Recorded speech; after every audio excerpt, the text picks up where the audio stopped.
great quality. As for what I learned from Sharpton, I learned a lot from Sharpton and became really close to Sharpton. He hosted my book party, actually. You've got a picture of right it. I've got a picture of Sharpton there. Yeah. And but yeah, I haven't. I sort of lost touch with him in the last few years because he's become kind of a different person. I probably have too. But the main thing I liked about Sharpton was he's utterly self-made person, just completely self-made person. A remarkable life story. His father had an affair with his half-sister, with his mother's daughter from a first marriage when she was in her early teens, and left the family. That's so for real. black. When Sharpton was 4 years old, and the mother put Sharpton on the road as boy preacher, as like a kind of Chitlin Circuit act, opening for Mahalia Jackson. Okay, one of my favorite singers. And so he grew up on the road, like traveling by station wagon between black churches in the South, performing his gospel routine.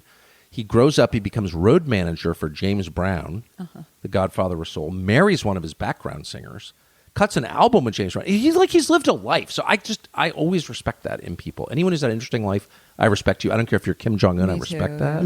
I mean, I love what you said about him, that his role at the time he was running for president was to make white liberals uncomfortable, because he had like street hustler hair and like was wearing zoot suits and was like vulgar and off the cuff. The medallions, and, the casual anti-Semitism, which, the whole thing was to try to... But the interesting thing was Sharpton, I don't think, was an anti-Semite. I don't think Sharpton was particularly anti-white. Yeah. One thing I always loved about Sharpton was he didn't really care about whites, actually. He wasn't in... Jesse Jackson was very different. Jesse was like hurt and like wanted acceptance, was very resentful. He wasn't accepted more, et cetera, et cetera.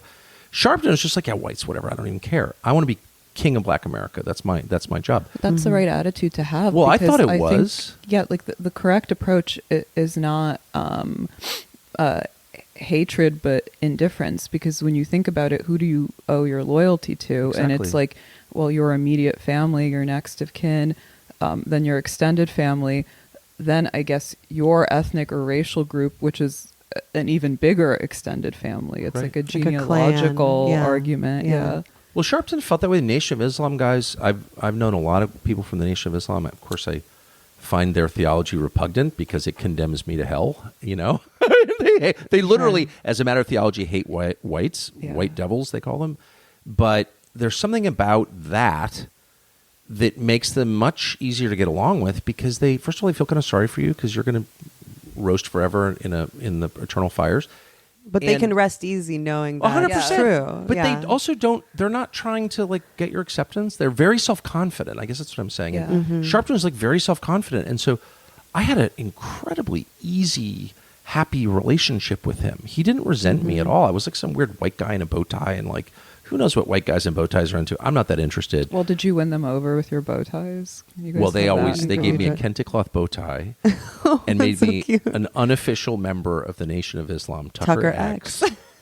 And I was with a guy called Akbar Muhammad, who was the number 2 guy in the Nation of Islam under Farrakhan, who was the foreign minister. And I didn't realize at the time that they take all their money from, like, Gaddafi was a huge funder of them. Saddam Hussein was a big funder. And so they had this whole international outreach thing. Anyway, there's so much to say, but I won't. But I would just say I always got along with him, and I always got along with Sharpton. And it was only when he decided that he wanted the white liberals to like him after he got that ridiculous MSNBC show. Sharpton is a wonderful, wonderful, incredibly talented, almost supernaturally talented public speaker, which most people don't know because they haven't seen him in a black church. He's incredible. Yeah, but he can barely read. He can't read. Yeah. Not because he's stupid. I don't know. I guess he didn't grow up reading. And so he can't read teleprompter. He can't pronounce anything correctly. It was a joke, and the show was a joke, but he somehow wanted it. I don't know why.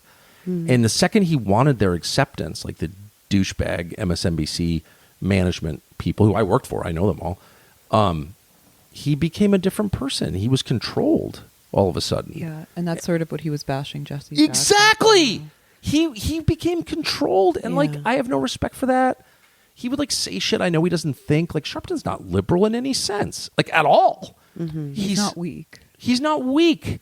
But for some reason, he started to lie. He totally lied. And like when I knew him, he would never pay a single bill. He would be 2 hours late. They would always say his assistant, who was a wonderful woman called Marjorie Harris, who I really loved, great person, also not a liberal.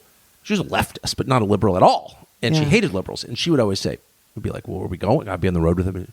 We're going. And she'd go, Rev's got to eat.